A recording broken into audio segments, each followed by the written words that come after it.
तो भाई रिवेंज क्यों नहीं लेना चाहिए? आ, ये सवाल अभी हाल ही में किसी ने पूछा है और कुछ महीने पहले बीच में तो मैं बीमार रहा, 4-5 महीने तो बंद रहा ये चैनल। तो उससे पहले भी ये सवाल अलग अलग ढंग से पूछा गया था कि रिवेंज क्यों न लें। तो अब इसमें बहुत सारी बातें हैं। आपके साथ कोई बहुत ज़्यादा नाइंसाफ़ी हुई और तब मन में बहुत ज़्यादा ख़राब लगता है।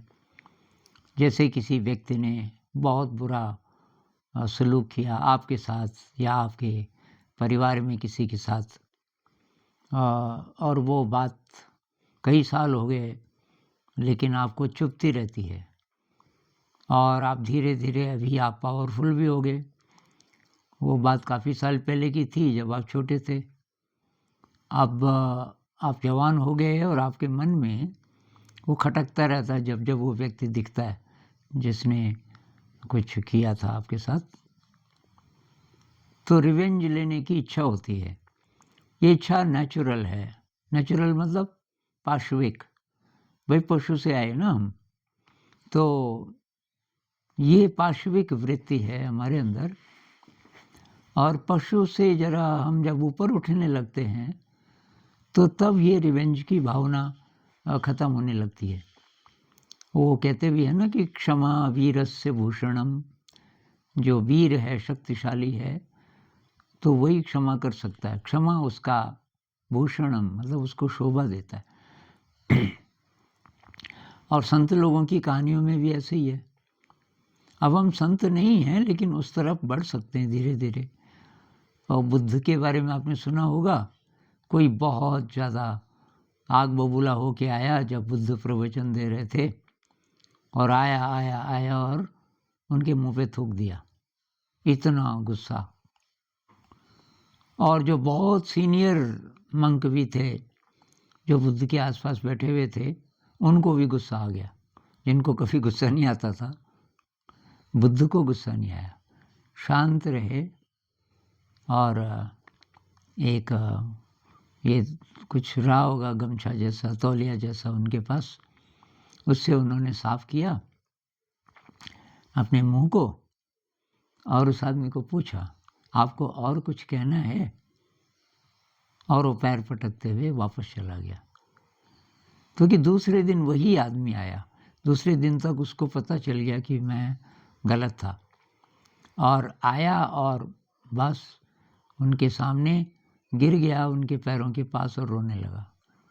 रोया रोया रोया, जब थोड़ा शांत हो गया तो बुद्ध ने बोला उठो। तो उठा कि कुछ और कहना है, और वो चला गया। तो आनंद जो उनका उनके साथ रहता था हर समय, उस दिन गहरा करके सोने से पहले वो कोई सवाल पूछता था जो रह गया। तो उसने कहा एक बात बताइए कि कल भी आपने वही कहा कुछ और कहना है जब उसने थूका था, आज भी वही कहा आज जब वो रो रहा था कि कुछ और कहना है। तो बुद्ध ने कहा वो उसकी भाषा थी। दोनों बार उसका इमोशन इतना ज़्यादा पावरफुल था कि वो शब्दों में नहीं बोल पाया। और क्राइस्ट क्या कहते हैं, जीसस क्राइस्ट की कोई एक गाल पे थप्पड़ मारे आपके, दूसरा गाल भी कर दो उसकी तरफ। अब ये तो चलो बहुत ही बड़े संत थे, तो हमारे अंदर नेचुरली ऐसी फीलिंग तो नहीं आएगी। किसी ने मतलब हमारे साथ बहुत बुरा किया और हम आसानी से उसको माफ़ कर दें, इतनी हमारे अंदर अभी शक्ति, इतना विवेक तो नहीं आया। लेकिन आ तो सकता है ना, धीरे धीरे हम कोशिश करें तो। अब आप बोलोगे हर्ज क्या है बदला लेने में, किसी का नुकसान करने में? क्योंकि वो वायलेंस है ना भाई। वायलेंस है तो न्यूरोलॉजी की भाषा में कहें, आप अपने ब्रेन में गड़बड़ संस्कार को पोषण दे रहे हो। पहले से हमारे अंदर जो हिंसा है उसको बढ़ा रहे हो, और हम इसी रास्ते पे रहेंगे कि आसानी से बदला ले लो और मतलब हिंसा भी है तो ठीक ही है, तो जब तक हमारा मरने का टाइम आएगा, मतलब ज़िंदगी अब ख़त्म हो गई, हमारी ब्रेन की हालत बहुत गड़बड़ हो जाएगी।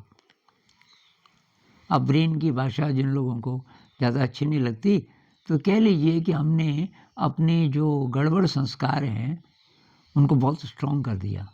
तो अब जो अगला जन्म होगा, अगला जन्म आप नहीं मानते, तो जो भी यात्रा है डेथ के बाद, तो वो यात्रा बहुत ज़्यादा दुखदाई होगी।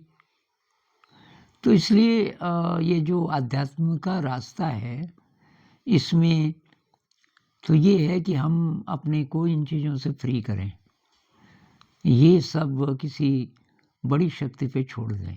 अब इसका मतलब ये नहीं कोई मर्डरर है, उधर से आ रहा है वो किसी को मर्डर करने, मान लीजिए किसी के सिर पे डंडा मारने आ रहा है, बहुत आग बबूला, उसको रोकना तो है, उसको रोक सको तो रोको, उसको बदल सको तो बदलो।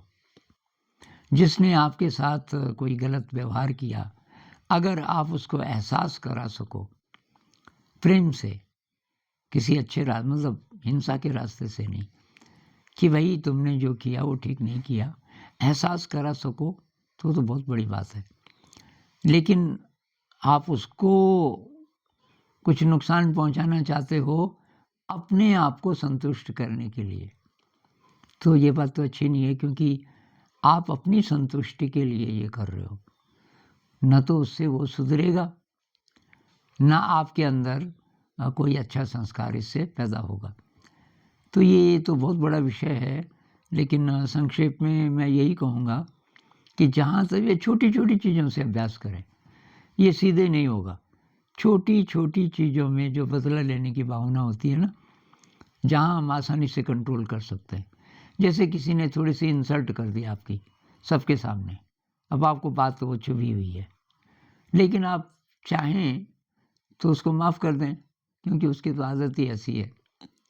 अगर आपने इस बार उसको माफ़ कर दिया, तो इससे क्या होगा कि माफ़ करने की वृत्ति आपकी बढ़ेगी और धीरे धीरे धीरे आप बड़ी बड़ी चीज़ों को भी माफ़ कर सकते हो।